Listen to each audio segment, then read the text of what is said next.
And we are live. Hello and welcome to the first webinar for the month of March. I'm KG Mashile. By now, I think everybody should know me on the AMI network.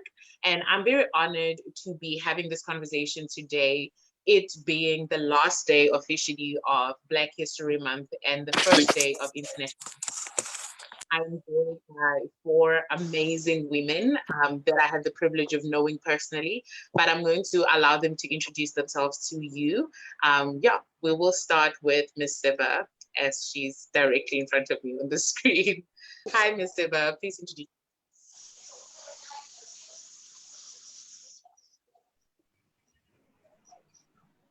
What's going on? Yeah, I don't know if it's just me or if it's I am Seba. I'm a Thank you. Yes, you Can can you hear me? continue. Yeah, we can hear you now. All right. I am a high school teacher. I'm a writer.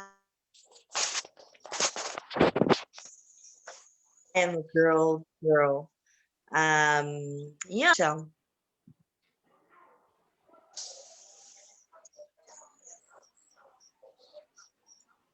I don't know if it's only on my end, but we seem to be having difficulties hearing Miss Seba. I do know there's load shedding and she's situated at an agricultural location. So perhaps that's why the network is a bit delayed, but we'll come back and we can go to Anele because I heard Anele quite clearly just now. So hi, Anele, please introduce yourself. Hi, I am Anele. It's very difficult to introduce myself. I try to shy away from being too arrogant, but I am a public relations specialist and a self-proclaimed advocate for people expressing themselves in their mother tongue. So anything that advocates for Africa and pro-Africa, you will find me there. Great, thank you. And Ofentse. Hi everybody, my name is Ofentse Lebudi. I am an English teacher. I love Jesus. I'm a daughter. One day wife, mom, can't wait. I'm a lover. I love life. I love nice things. Yeah, that's me. Thank you. And last but definitely not least, Lethabo. Hi, my name is Lethabo. I'm a poet. I am a book lover. I mentor children. I think I'm a mentor as well. I am a mentor as well. I am a community practitioner. I work in the community most of my life. I also do give children books. I love books and I believe that kids should read. I'm a little bit nervous now. I'm still trying to calm myself down. So yeah, that's me. It's such an honor to have all four of you ladies. I'm not sure. Oh yes, Miss Seba is still here. I thought we lost her. It's such an honor to have all four of you ladies here. And what I absolutely love about this panel is how similar and how different we all are, right? And the topic at hand today is the secret lives of Black women. We are not strong. The reason for the secret lives of Black women is basically taken from a podcast, and that podcast speaks to the challenges that Black women face in corporate. But I didn't want for the webinar to focus on corporate.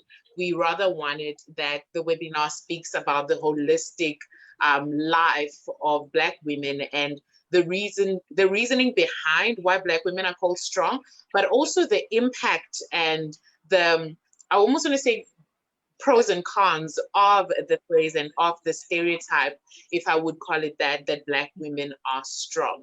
So each one of you will have a different lived experience, although we are all Black women. And I'd like to understand from each of your perspectives, what does that mean to you? What comes to your mind when you hear we are not strong or that Black women are strong? What comes to your mind first, and what is your context when it comes to this topic? And I'll just throw it to all four of you, and whoever feels ready can just start. So I'm just okay. Oh, I'm gonna go back to the day when you first invited me for the webinar. The first thing that came to mind was the all the different groups of people have been oppressed at some point, but in South Africa specifically, Black women have been the most oppressed, in the sense that she was oppressed because she's Black, and then she's a woman.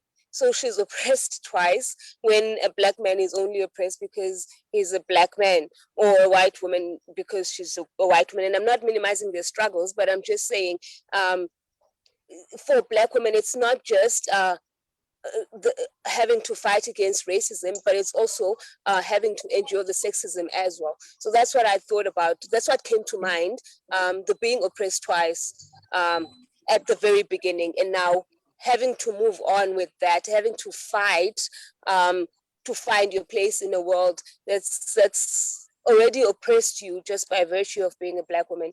Nje. That's the thing that comes to my mind when we talk about the secret lives of Black women. We were oppressed in the family life. If you're not married, you're not woman enough. But if you get married and your husband beats you up and you have to come back home, you're failing as a woman. But whose fault is it? You know, I don't want to take up too much time, because otherwise I'll go on and on forever. Whose fault is it? That's a good question, but let's hear the context for Ofentse. I think you were speaking. For me, when you invited me as well, when I saw the thing, when I read "We are not strong," inside of me something said, "Excuse me, I am," but I do feel and I believe that I am strong, but realistically, there are many things that put me as a Black woman in a weaker position. So what these two words mean to me, being a Black woman and being strong, it honestly just reminds me, it takes me to a very vulnerable place. It says to me, you know, the hurt, the abuse that I've been through. It says to me the constant, even though it's not conscious every day, but the constant reaffirming of self. I have to tell myself that, honey, you're fine. I have to tell myself that, you know, God is with you. You are going to do it. I have to remind myself, don't be afraid. You're about to walk into the mall alone. I have to remind myself, don't be afraid. You're going to get into an Uber. So it's a lot. But when I hear these terms, it takes me to a vulnerable place. Number one, it takes me to a vulnerable place. And I'm glad right now where I am personally, it's not so bad being in this vulnerable place, but it takes me to a vulnerable place. I do feel like I'm strong, but as well, in my reality, I practice things that I think maybe a man wouldn't practice. Like they probably don't ask themselves, okay, you're about to go there or whatever. So yeah, it just takes me to a vulnerable place. For me, when I first saw the Black women are not strong, I thought absolutely it's about time. You know, I felt from the bottom of my heart it's about time. And I read a quote I think it was a movie or something. I heard this somewhere where they said strong is a term used for Black women so that everybody else doesn't feel bad for abusing them. And I was like, that's it. It's okay because we're strong. So for me, it felt like I couldn't wait for this moment because I was scared to tell her. I mean, can I jump in here? I mean, there's nothing wrong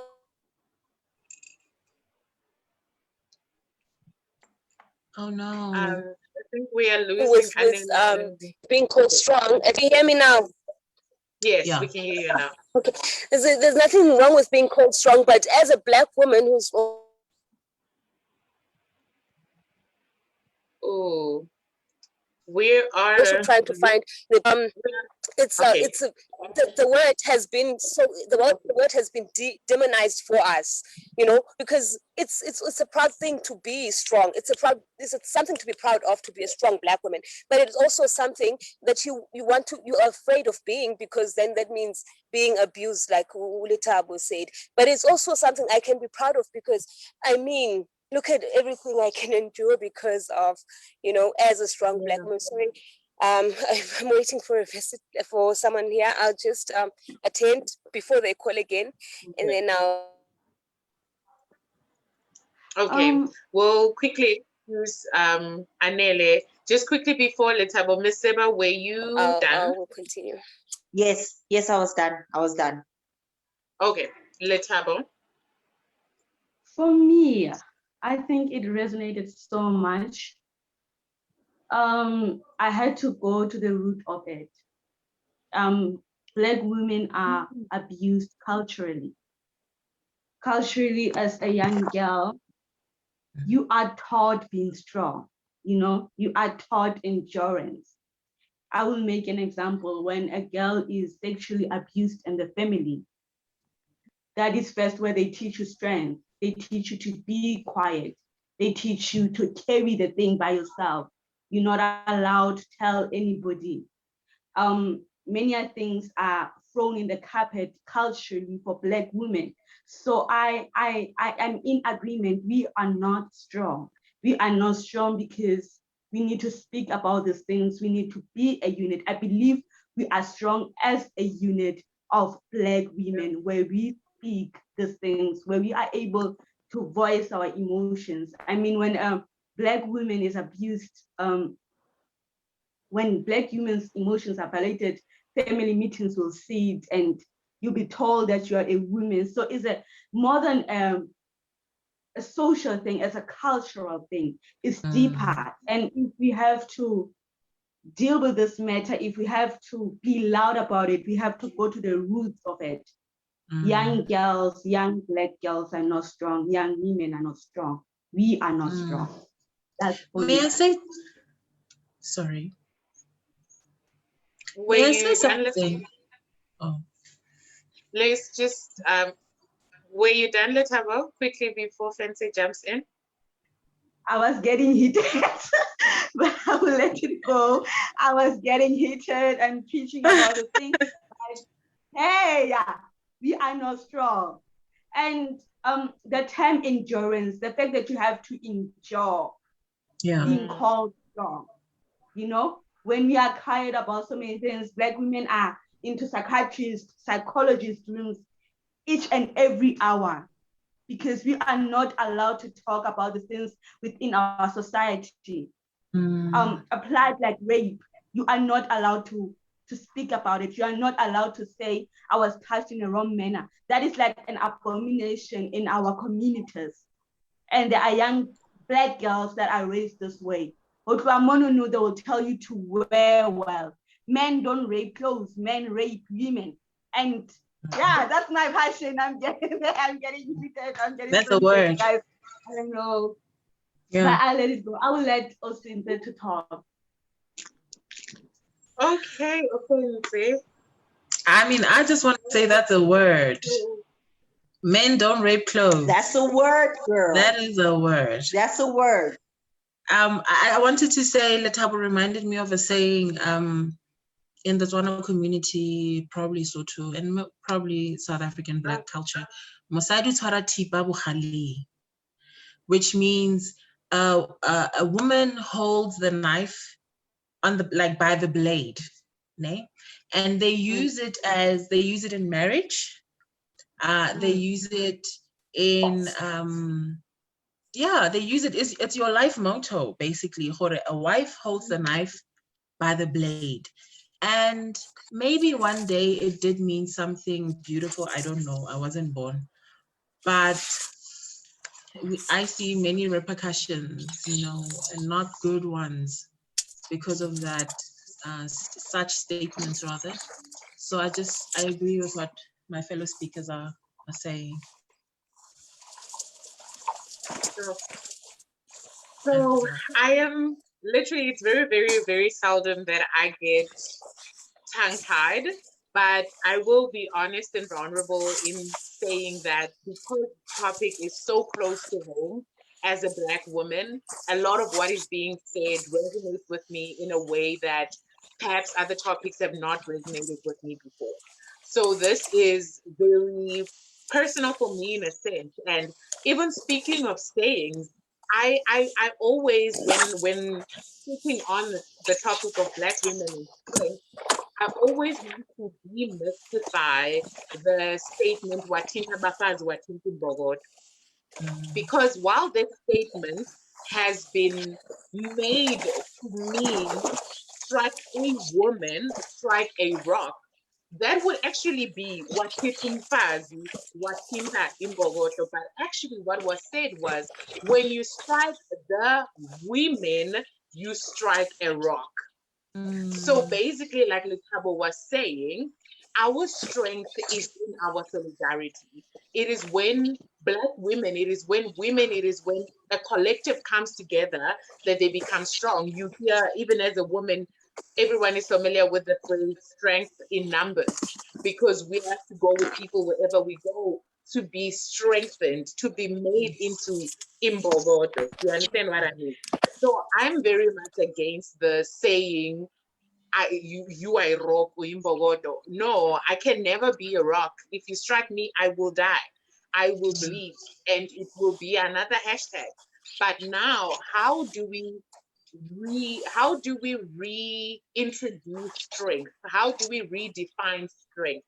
Like Ofentse was saying, I am strong. Of course, I have my strengths as a person, but how do we redefine strength for strong to start meaning what it should? And I'll start with Fenze because you are the strong one. I'm just having it say that you are strong. I will start with you. How do we make strong start to mean again what it should? Okay, it's so awesome that we are having this conversation right now because I'm dealing with a similar situation personally. So just to try to answer the question shortly, okay, for me personally, I'm going through a thing right now where I am choosing to be happy outside of my circumstance. Now, this translates to me emotional strength, right? So how to reimagine strength for Black women, I would say, choosing for yourself to be something that you would otherwise not be in that circumstance. My heart is a lot for people emotionally and the things that we go through, because I think there's a lot of things that affect us emotionally or that happen to us emotionally that affect your your holistic life. And I think Black women, we emotionally, I don't really know how to say this, but emotionally for me, I'm redefining strength. I am choosing to be strong in a place where before, because the circumstance is bad, I should crumble. You know what I mean? I should be like, oh, but now I'm like, no, I'm not. I'm literally deciding, you know what?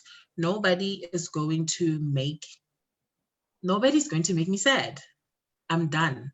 That's what I mean by my strength. My strength comes from me coming to these moments, and they don't come easy, but me coming to these moments where I decide that Fenze, you are fine. Fenze, this and this and this is happening, but you are fine.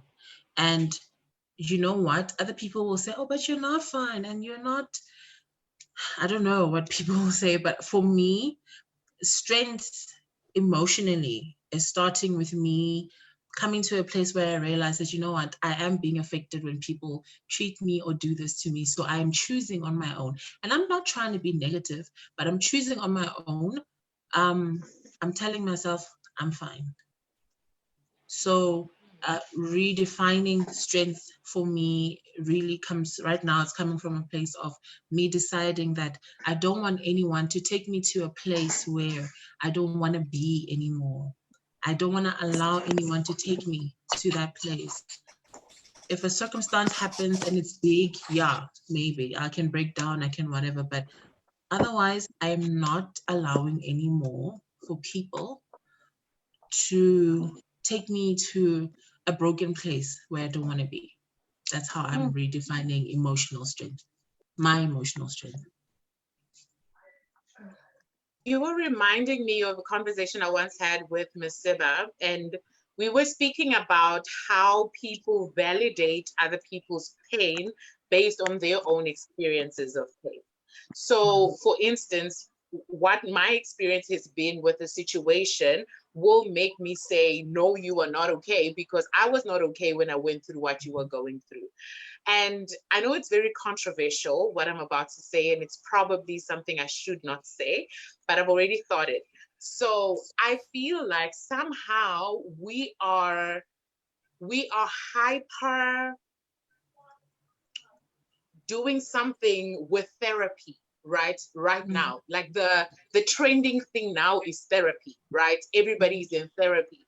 But are we perhaps prescribing methods for everyone that only maybe work for some? And that's a question I'm just going to throw out there for it to just marinate. But I want to throw the question then to Ms. Seba, from that perspective, perhaps of saying we have different experiences. And I think what has oppressed Black women the most in the past and in the present is that there's a blanket approach to Black women's problems. Okay, like that's what I mean by therapy is now the in thing. Like you're going through something, oh, go to therapy. But therapy is not going to fix societal norms. So how do we redefine strength, taking into consideration that we are individuals? Even though we're all Black women, we are still very different in what we need and in how we process what we go through. Right. First thing, just when I was still thinking, rule number one is my strong is not your strong. It doesn't look the same. It doesn't dress the same. It doesn't talk the same. Yes. Okay. My strong I can be for another woman. She can take some things that I can't take. Doesn't make me weak. It just means how I'm wired. I'm wired differently. Certain things hurt me more than they'll hurt somebody else. All right. So when it comes to how do we redefine it, is we have to start with we are not the same. We are not the same, but we are, but we're not. But we are, but we're not. We are in the sense that all our needs are the same. All of us needs to be loved. All of us needs to be accepted. All of us needs to be validated. But even in that, we all don't need to be loved the same way. We all don't need to be validated the same way. We all, you understand? So when it comes to when it comes to the redefining of strength, I would say my definition of strength now is, I always say she who gets up all the time. And how I get up is not going to look like yours. Somebody else's get up is, I'm picking myself up today, I'm going to the gym. Somebody else's get up is, I'm getting up with tears streaming down my face. But I got up though. I got up. And then secondly, my definition of strength would be she who loves everyone around her, her community, as fiercely as she loves herself. Because that's another thing. Another thing is we are so she loves everyone in her community and gives everyone in the community everything, but as much as she does for others, she does the same for herself. That I believe is strength. Because that means that there is strength in the fact that I must protect myself first.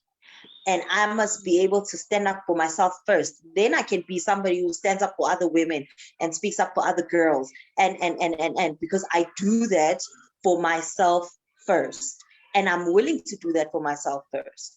And I find find joyful doing that for myself first, because of like Black women go through the most. And some of the things that we go through is because we don't love ourselves enough. We are always willing to sacrifice ourselves for the sake of others. Always. It's a thing that Black women do. Is we'll sacrifice ourselves for the sake of others all the time. But hence I say it is a strength. It is for me, there's nothing more beautiful when I see a Black woman loving on everybody else, but she does the same thing for herself. So I think rule number one always is we're not the same person. We're not the same person. My strong might be a little bit gentle and might be shy. Your strong might be bold and out there. My strong might be quiet. Your strong might be loud. My strong might be, I will write the letter to say I wasn't happy. Maybe your strong will be, I will go to their face and knock in their door and say, listen, first of all, you don't know me. You know, it's strength. Somebody else's strength is I will fight for all the children. Somebody else's strength is I will start the business so that I can fund all the children. Do you get what I'm saying? So our strength is not the same. It is not the same, but it's strong though. It's strong. Come on, somebody. Come on. I wanna throw my sense, but I'll be quiet. Listen, my strong is not your strong. Yeah. That is tweet that. If you're watching this, please tweet that. Wow. And wow, okay, let me just let Lethabo speak before I delve into that, because we have to unpack a lot of what has been said. But to you, Lethabo, how do we redefine strength? Especially like you said, there's a lot of things that we are taught culturally. It's our family values that tell us you have to khotelela, you have to endure. So how do we redefine strength when our very fabric tells us that this is what it is? So, I am so emotional with what the other sister said. Like, it just touched me. It was just such a ministry. Okay, let me answer the question. For me, how to reimagine strength, I believe I believe in dealing with the roots. Ne? I believe we should go to let Black women deal with their childhood traumas. You understand? Like that other sister said, we pick ourselves differently. Let us pick our pieces and heal. And that I believe the strength will come from our healing. As long as we haven't dealt with our childhood traumas, as long as we are not given a chance to mourn and grieve our childhood traumas, then we're speaking about the other thing. I believe we can, talk about strong from there. Let me be strong because I am dealing with the demons that haunt me in bed, the nightmares of my childhood. Let me be allowed to fight them in a society that I be quiet. And for me, I advocate that Black women should be able to speak about their struggles. I believe I have been silenced for so long that I believe that I want to be heard and seen. Let me be heard and seen. Let me talk about what happened to me boldly. Let me pick their pieces that way. That is how I want to pick them. And I want to quote on that what sister said, my strong is not your strong. Yeah. Let me deal with my strong the way that I can. I feel like that's what it boils down to. And Bonolo, I really hope I'm saying your surname correctly, and Lethabo will help me. Molete. How do you pronounce the surname? Mu? Okay. Molete. Bonolo Molete says, hi ladies. My question to the panelists is, excluding the stereotype of strong Black women, what other stereotypes have been passed down to us from our parents that society sees as normal? Anybody want to go from that?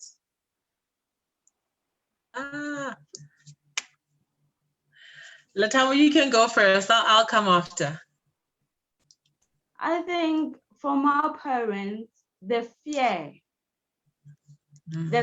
of just being. You understand? The fear of just being yourself. The fear that was instilled in us. How you were taught to wear. You understand? We were taught to work for men. Everything that we do is to protect ourselves from men. Meaning, if I'm not wearing dignified enough, I might be raped or hurt. You understand? So for me, those are things that our parents passed to us, that a woman should cook. Imagine, a woman should do this, a woman should do this, a woman should do this, which, yes? Which No, I you can go believe. on. I You can can't hear continue. you. You can continue, Yes, sorry. the clothing matter, the way we were taught how to wear, not just rips my heart away, it rips my heart that a young girl can't wear her shorts because there'll be older men looking at her. You can't dress a certain way because you have to please men and protect yourself from their lust. And it is sad because culturally, I don't know how to speak in English. There was a certain way women would wear. And my question is, then how was men of old able to protect themselves from raping those young girls? Or is it a cultural thing? Is it something that has been happening? Yeah. That's the word. Yeah. Sure. For And- me, sorry. No, you can go, Fancy. So good, Lethabo, that's so good. For me, I think one of the other stereotypes is when you are a female and you start working in your home. And it's funny because, okay, anyway, when you're a female and you start working in your home, in many of our homes, you are expected to build your family house. Ne? Even if it's not a physical house, it depends on where your family is. But I've heard my family members, siblings tell me, you're the girl. You need to build the house. You need to do the upkeeps now. You need to, and excuse me. And I thought, well, we're treated different. This conversation can go on forever. But yeah, in my context, it's that I'm the girl, so I should do the kitchen renovations. I should do the living room renovations. I should do the roof renovations, and understand it's not a problem to do things for my home, for my parents. It's not. It's just in my context, then it's a must for me. And when I don't do it, I am a different, then I'm already different because all of us are different, but then I'm seen as extra different because Ofentse wants to spend her money on whatever, and she doesn't want to do the kitchen renovations. So I don't know if it's a stereotype, but it is a stereotype. Such, for me, that's one of the things that I'm noticing, that as a female, there are different rules for me than my brothers. There are different rules for us. And even when it comes to income that we all work for. I wake up in the morning, I go to work, I come back. But to a certain extent, I'm expected to, be a certain way with my remuneration, as opposed to, my brothers. And then somebody will say, oh, well, because you're going to get married. Somebody will take care of you one day. What if I don't? Or I do, but is it, so that must happen to me because I'm going to get married? Do you know what I mean? So yeah, it's a sensitive one. Yeah, and I'm so glad. Yeah, Miss Seba, you can go. Then I'll round off the question. When it comes to the question of the stereotype, I think the biggest stereotype for me that has been passed down is that we are only, as women, or as Black women specifically, we are only as good as what we do and what we offer and who we marry, and that's it. Like, we can't just be good for who we are. We're only as good as what we offer, what we do, and who we marry. So yeah, so that's the one for me. May I? Yeah. Yes, Fense, you can go. There was something that I wanted to say as well about this. I think when Lethabo was speaking, you know, just the thought. Maybe I'm steering the conversation a different way. I hope not. But even just the thought, Nay, of me being pregnant, me finding out that I'm pregnant, me being okay with being pregnant, and I don't. Now, I'm not talking about my relationship with the father's child.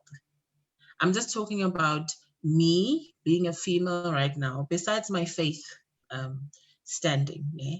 If I were to fall pregnant and my family finds out and they find out that I'm okay with being pregnant and I'm fine with raising my child with the father, I am for the father. I am for us raising our child together. But I'm saying, I think it goes back to the point that we spoke about earlier. We need to, in our cultures and in our society, we need to welcome difference.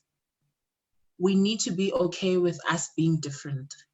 It's not, if I don't build a house for my mother, I am not an evil daughter. I'm not right. I don't hate my mother. I mean, I don't know the reasons for it, but you know what I mean? So I think that point really stood out, touched my heart, that if God can help us just to bring this in the conversation of our culture and our communities, that can you accept me for being different? Can we accept each other that, he's a man, but he's not loud. I'm a woman, but I can't cook. There are females that I know who genuinely cannot cook. It's not for they don't want to learn, they can't. Is she less of a woman? Yeah, so yeah. Yeah, and I mean the echo in all this, and I feel like we talking into each other because we all just like, yes, I get it. But the echo in all this is there should never be a sentence that says a woman should or a woman must. Never mind your culture, never mind your race, never mind your ethnicity. Now, even going beyond Blackness, there should never be a statement that says a woman must. Because even the word woman is so ambiguous that if, like, a conversation that I've been having, and Abuzwa Kafiso Ngubo asked a question that I'm going to read now, this is just bringing us into that. A conversation I've been having with a lot of women, some who have kids, some who are married, and some who aren't, is I don't know if I want to get married and have children. And that should be okay, right? Because the main reason, if I get married and have children, please don't at me. But the one main reason why right now sitting here, I would think I would want to have kids and get married is almost because it's expected. Honestly, it's expected that, even never mind faith, putting that aside, even saying that no, but I desire to be in a relationship, people expect that the end of that relationship is marriage and kids. What if I just like you, Nje, from a distance? Do you understand what I mean? Don't say, girl. You're shocking the people. I'm sorry. What if I just want to be hooked up? What if I just want to be booed up? I'm just you know, I'm just trying to kick it. Sorry, Miss Dineo. Yes. Sorry. But you understand that we don't have that option. Men have the option of saying, no, I just have a girlfriend, I don't want to get married. But women usually don't have that option. Why are you dating if you don't want to get married? But I just don't want to. And I feel that for me is the biggest stereotype that bothers me. Like, yes, I want to have a boo. Yes, I want to hang out with you. But I don't know if I want to wake up to you next to you every day. And I should have that option. And this is being broadcasted live. So I'm going to read Ahuza's question. And he asks, how do we do away with this heteronormativity idea that society has created? How do we empower young girls to be these strong women instead of making marriage a goal that each girl should achieve? Absolutely. Can I go first? Yes. I think we start with focusing on the individual. Again, going back to, it's not, like I said previously, the stereotype of you're only as good as what you do and what you bring to the table and who you marry. If we focus on the individual, that's where we start.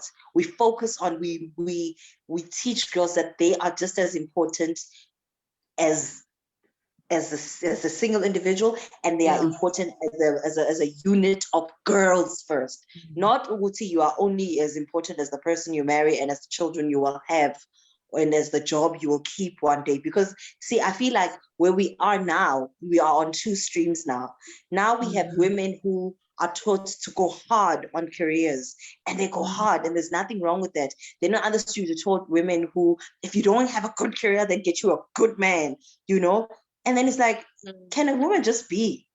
Yeah. Can she just be, guys? Yeah. So I really feel, for me, is we start to teach women and young girls that you are as important and you are as worthy just as you are. If you open your eyes and you never marry anybody, you will still be the most beautiful, brilliant, and necessary person. You are needed. You are needed. You are necessary.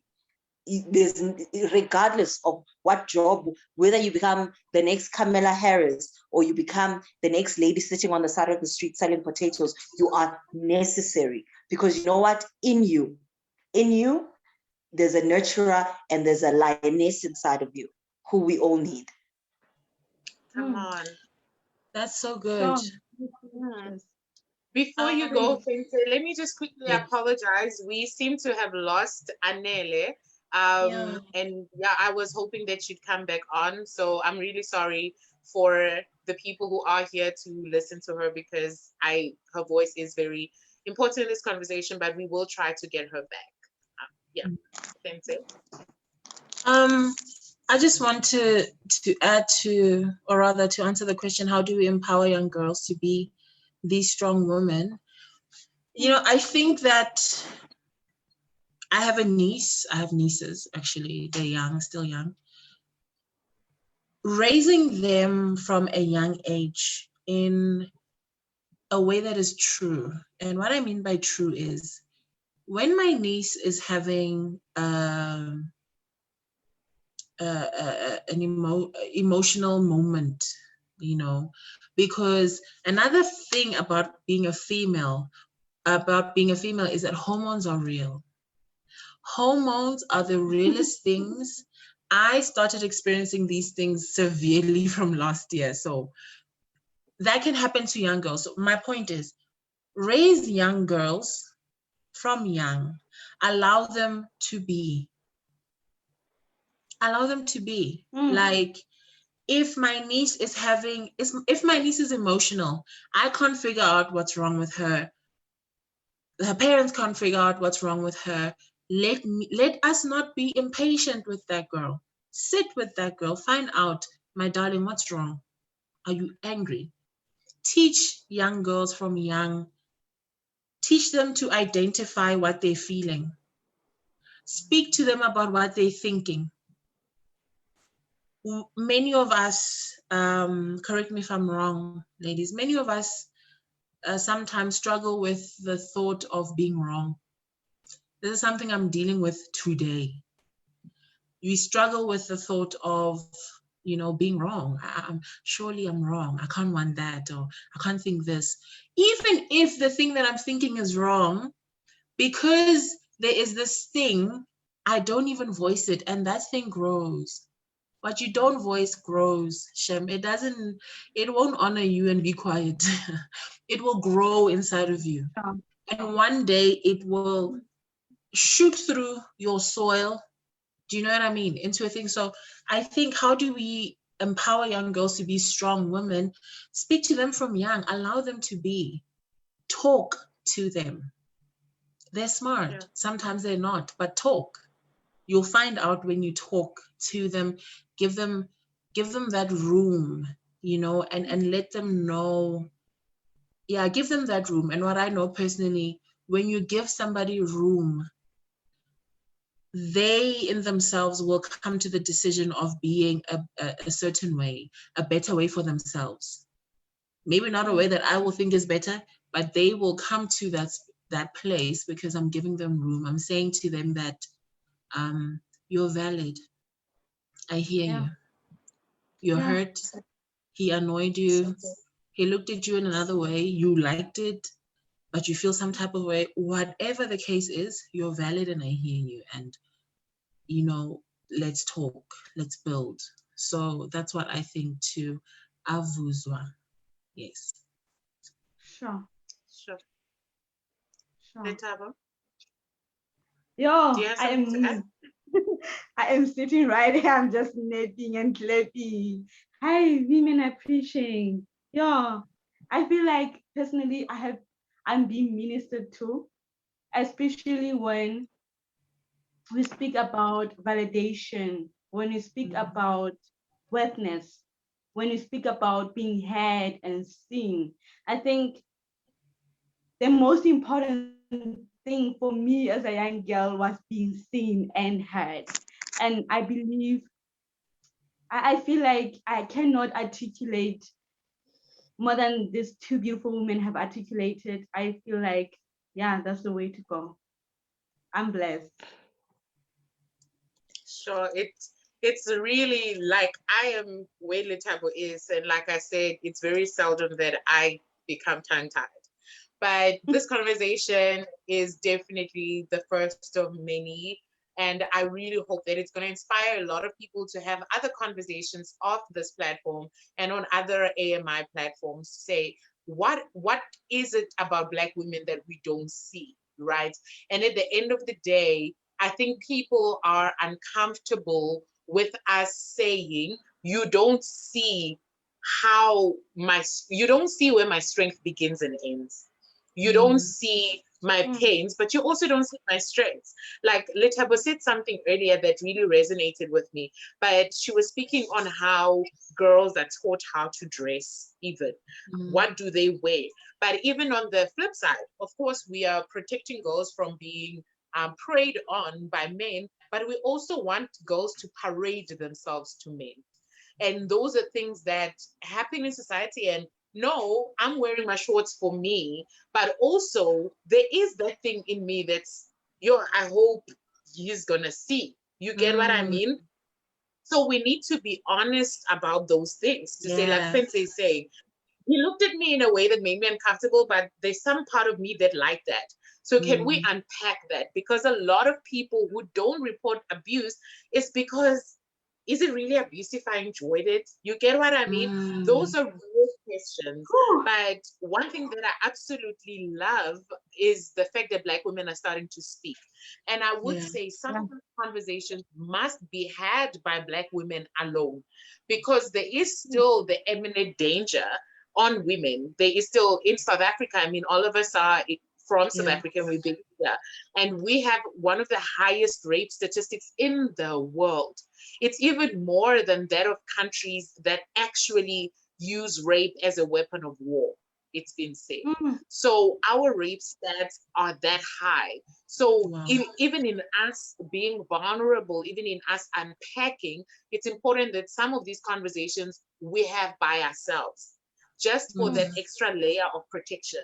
And like Ms. Siba and Fenty and Lethabo have been saying, it has to start at home at some point. The family has that responsibility first to say. And the previous webinar we were speaking about the role of the family in allowing children the right to participate in decision making. That in and of itself is empowering the girl child to say, what do you think about this? Would you like to contribute to the renovations? Not you must, but would you like to? And those are very important elements. And this is me almost trying to bring the conversation in, because time waits for no woman. So what are your parting shots? What is the one thing in your heart that you're like, I want to leave this with whoever is going to watch this, whether they're a woman. Let's speak to the men for a minute. One of the questions I wanted to ask was, and from our AMI team, it was, who are we portraying strength for? Is it for ourselves? Is it for each other? Or is it for the man? So if you can speak briefly to that, and maybe just speak to the men and the women on whatever is in your heart about the topic at this point. You can go, Mr. Okay. I think for who do we portray strength for? For ourselves. We need the strength for ourselves. We need the strength for ourselves, because if we dare portray it, like we've seen in the past, if we dare portray it in other people or for other people, we get abused in the name of they can handle it, right? So we portray strength for ourselves. And lastly, if I were to, as a Black woman, Hatsu once wrote something so beautiful, and she said, how are we the ones desired so much but not loved through and through? And so as a Black woman, I would say, can we just be loved fully for who we are? Can we just be seen fully for who we are? Just for who I am. I'm loud, so love me for my loudness. I may snap my hands every now and then, but love me for that. You know, can we just be loved through and through for who we are? I'm thick. Love me in my thickness. Girl, yes, girl, in my thick M's, in my wide hips, big booty, pumpkin body. Girl. To me, it's a 1 + 1 = 2. But yeah, sorry. Yeah. I hear you. And since you are already speaking fancy, what is your opinion beyond the thickums? What is my what? Your opinion on what, like the question beyond being loved in the thickness of who we are. Yeah. You know what? Something that I've discovered, it's a conversation that I started having with a male person who's very close to me recently. One of the things that I realized through this conversation is that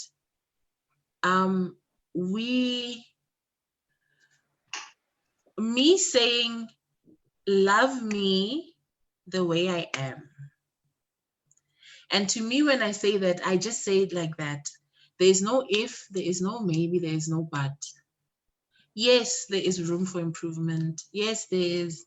If anything happens and I need to change something because it's critical, that's fine. But can you accept, this is now me to this male person, hypothetically, with this conversation, can you accept the statement that I'm saying to you? If I say to you, love me the way that I am, and there's nothing more, there's nothing less, it's just a period, can you accept it? And I see that it's difficult for them. I'm not sure yet what is the difficulty, because we are only starting to have, these conversations now. But just to come back to your question, Dineo, it's tough, guys. It's tough because sometimes I want to be a person who is like that. If I say that I love hair, for example, I love Brazilian hair, whatever hair, and you are a man and you say you like me and you don't like this hair, and if I say that I like my hair and that's that, I want to be sometimes I feel like in an ideal world, if you don't accept it, I'm just like, okay, I'm out. In some situations I can, and then other situations I find myself and I'm like, but why am I still here? So the issue of acceptance, for me personally, I am coming into that place of able to a level I have accepted me. I've accepted things about myself. My challenge right now is encountering a male person who can't accept that, but you are here. And some situations are easy to leave. Like, really, listen to me. Some situations are easy to leave. Girl, but you are here. Underline You know what I both mean? letters, but you are here. It's So the being it's here for me. it really is. But I think for me, I just wish that men would, whatever now I'm just suppose I went to the relationship part. I'm saying this to men out there, whatever your female partner is saying to you, can you learn to accept it? Because we can. I will accept something even when I don't understand. I will accept it because in my mind, I am conscious of, okay, what is this person thinking? Why does this person think like this? And how can we? But with men, I don't know if they do that. I don't know what the difficulty is. Maybe it's also their stereotypes because they have a lot of stereotypes as well, which is why they are the men that they are today. They are probably playing out a role that they've been taught you are like this and your word is law in your relationship or in your whatever. And then you meet me. And yeah. And one thing that I'm gleaning from what you're saying is it all boils down to socialization. Because why do we accept? Is it because we are women? And I want to leave that question hanging. It's at Africa Matters Initiative on Instagram and Twitter. Find Africa Matters Initiative on Facebook, where this is live streaming now. You can leave a comment. Why do we accept? Should we then stop accepting? What's the conversation from here going forward? Because we are out of time. I will give Lethabo a chance to also share her parting shots. For me, sister, men and society should understand that Black women don't owe them anything. We are not in debt to perform who we are not. And that is just it for me, to be let us to just be, accept us for who we are. And we're not wearing cuts for men. We are not cutting our hair shorts for men. We are not wearing wigs for men. Everything that we're doing it for ourselves, for us. Yeah. So we are not in debt. Yeah, that is my message to Black men. If I'm in makeup and you love somebody who's natural, I'm not indebted to you. Your opinion does not add a cent to who I am. Exactly. Wow. There's two last comments that I'm going to close this off with. I'm so grateful to you, ladies, and to Anele. Unfortunately, she had a signal glitch and she could not connect back to the webinar. But I do hope that we can have more conversations like this and build more on this. So I'm super, super grateful that you took your time to be here. Thank you to everyone who joined us. Thank you for your comments. And like I said, there were two comments, but I'm just going to summarize them because I'm getting more comments now. But one thing that is eminent from this one comment is, who defines us as women? And this person, I think her name was Pinky, their name was Pinky, not assuming that they identify as a she. And what the premise of what they're saying is that socialization thing, that perhaps it's okay for us to be strong for our nieces. It's okay for us to be strong for our daughters, or for the children that you teach and the children that Lethabo mentors. It's okay for us to be strong for them and portray strength to them in the ways that we've defined. Me being strong in my way does not mean that your strength is any less because I'm loud. I listen to the tone of voice that I have. I speak very definitively. And some people think, yo, now I need to keep quiet. No, what you have to say is also important. And that comes out in how we discipline girls. It comes out in how we correct girls. And that's the premise of what Pinky was saying. And Avuzwa was also saying that we need to also allow the boy child to be in touch with his emotions. And I think that's a very important note. There's so much so much that is being said in the chat on Zoom. And I want us to take this conversation to Facebook. Let's continue this conversation.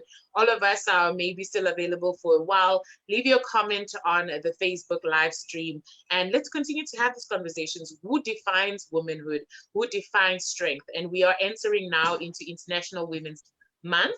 And on the 9th, we are having a conversation on an African perspective on female leadership. So you may want to be a part of that. Again, visit Africa Matters.